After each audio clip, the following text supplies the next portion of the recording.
आप सुन रहे हैं एजी एंटरटेनमेंट की धमाकेदार प्रस्तुति। डीजे अरमान सिद्दीकी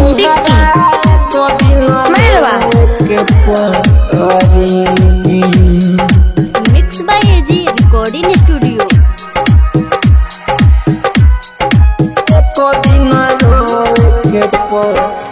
अखिया के कजरा और से धोल के परी, अखिया के कजरा और से धोल के परी,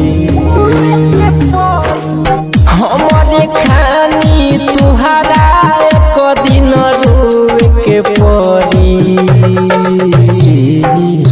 अखिया के कजरा लोर से धोल के परी, हमारे खानी तुहरा एक दिन रोए के परी। मिले खातिर रहिया हमारा जोह के परी, हमारे खानी तुहरा दिन रोए के परी। Mix by AG recording studio.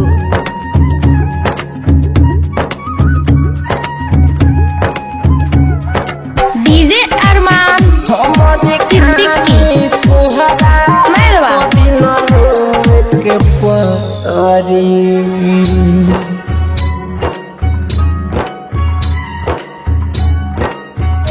दिन रोए के हमारे सामने दूसरा से गोरी करतारू बात, खइबू तू धोखा एक दिन मारी तू हकेला तो हाथ तुहरा हमसे जोड़ के परी। हमारे खानी तुहरा एक दिन रोए के परी। हो अखिया के कजरा और से धोल के परी, हमारे खानी तुहरा एक दिन रोए के परी। आप सुन रहे हैं एजी एंटरटेनमेंट की धमाकेदार प्रस्तुति। डीजे अरमान सिद्दीकी मेरवा के परी।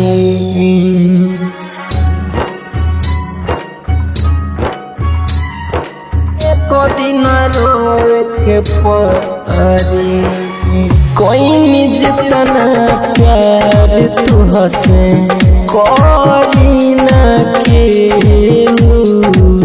रौशन राजू कहे तुहके पूछी न के राइटर बारूद के खोए के परी। हमारे खानी तुहरा एक दिन रोए के परी। हो अखिया के कजरा लोर से धोल के परी।